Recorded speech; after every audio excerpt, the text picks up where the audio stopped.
vi abbiamo mostrato il fritto misto all'ascolana dall'inizio alla fine, in tutti i suoi particolari. Adesso ci dedichiamo, per gli amici di Italia Squisita, al cremino. Da tradizione fatto con crema pasticcera e scorza di limone. Ma tu come lo fai?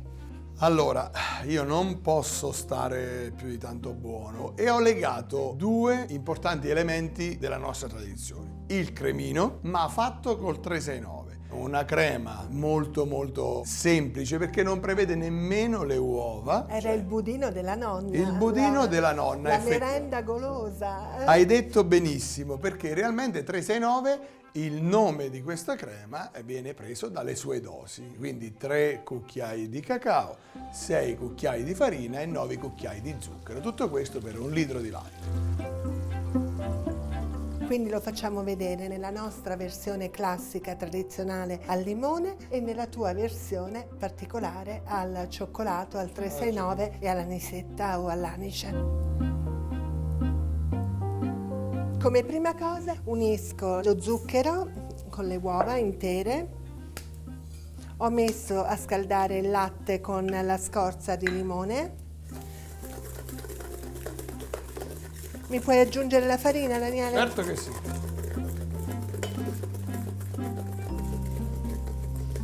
Ecco qui.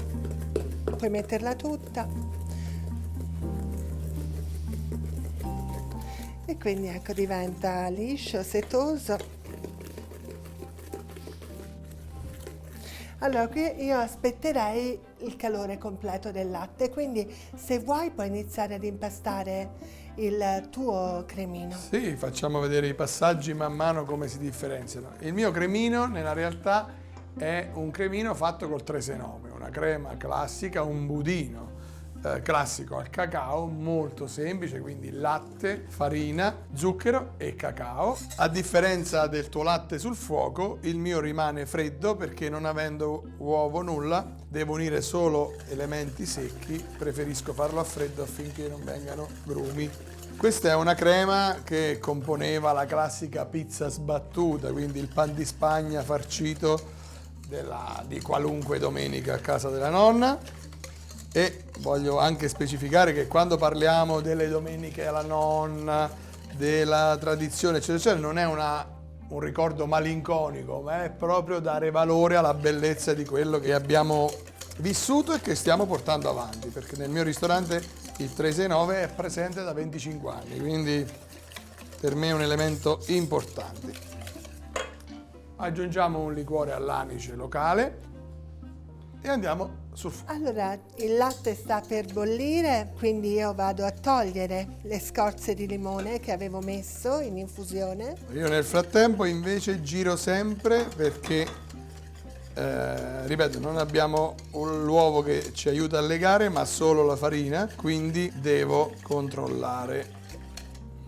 Io nel latte bollente vado ad immergere la mia crema.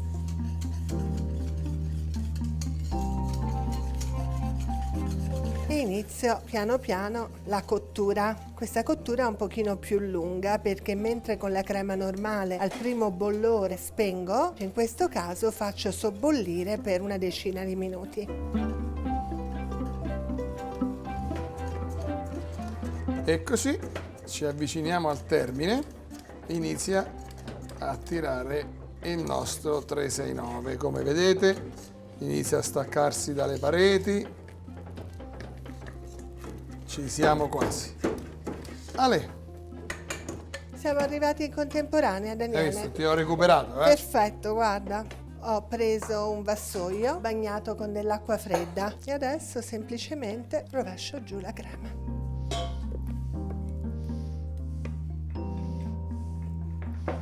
Che ha già una sua bella consistenza, ecco, già si percepisce. Quando si sarà freddata sarà perfetta e potrà essere tagliata. Eccomi anche per me. Ovviamente qui la consistenza è un po' più tirata, sicuramente le percentuali di farina saranno diverse, non avendo l'uovo. E andiamo a lavorarla.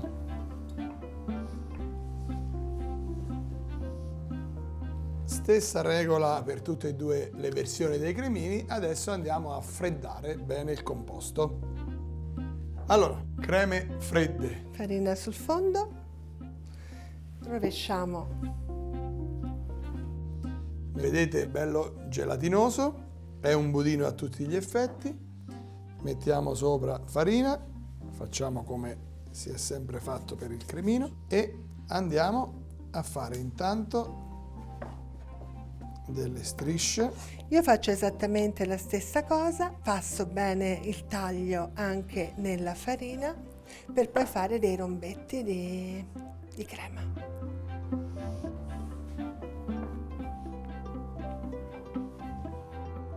E li passo così ancora nella farina. Daniele, quando ti è venuta questa idea di combinare la 369 con l'anice? La domanda è bella perché vi sembrerà strano, ma non sono un amante di dolci.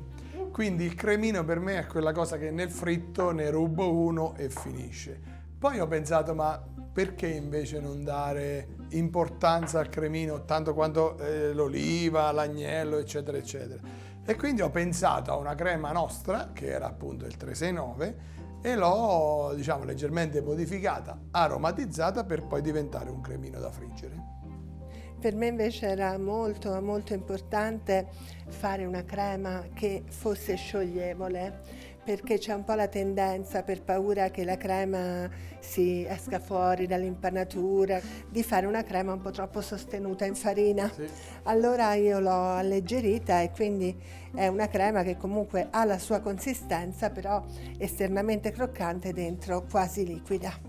Sicuramente la parte più buona del cremino è proprio quando è così come dici, quando è bello scioglievole che ti esplode, no? Lo stesso effetto del bombolone la mattina. Esatto. E quindi già lì il gusto ci guadagna, senza ombra di dubbio. Allora, ci siamo, iniziamo a panare, quindi andiamo nell'uovo, ci siamo. Te le passo qui? Sì, grazie, che adesso le tuffiamo subito nel pane. Scoliamo bene.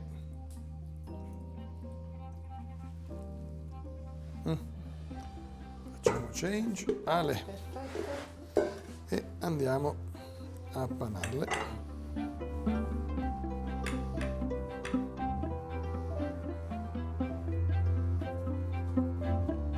E questo è il cremino col 369.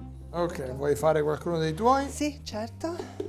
Qui è importante che la farina abbia coperto ogni angolino per evitare che nell'olio esca fuori qualcosa.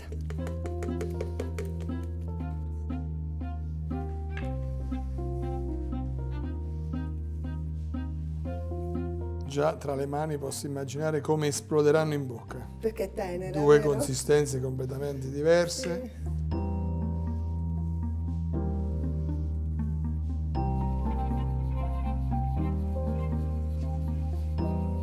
E adesso che abbiamo i cremini andiamo a friggerli.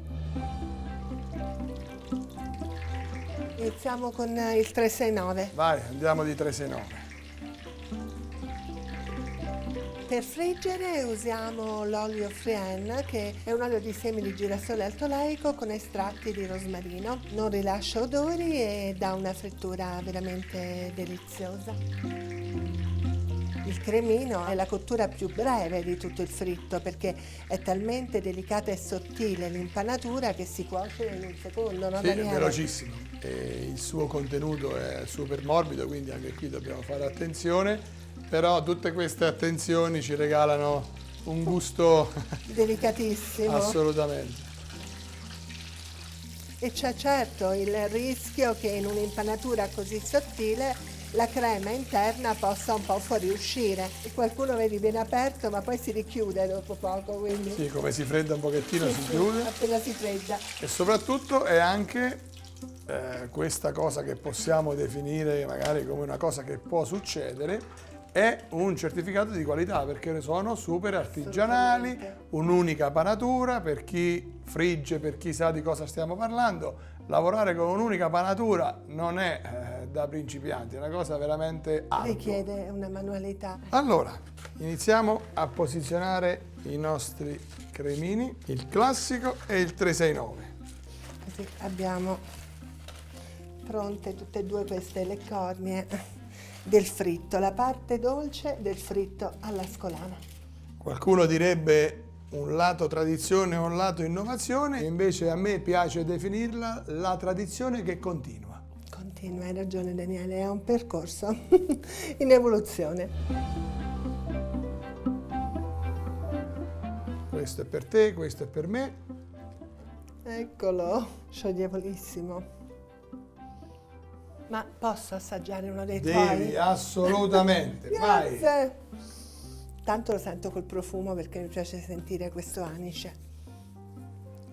L'anice ci racconta sempre. Deliziosi. Daniele, ne potrei mangiare molti. Buonissimo. Tanto quelli sono pronti, puoi andare, poi termino. Grazie. Grazie a te assolutamente, l'ospitalità e soprattutto che ci siamo divertiti insieme a raccontare agli amici di Italia Squisita i nostri cremini. Grazie. A te. Grazie mille.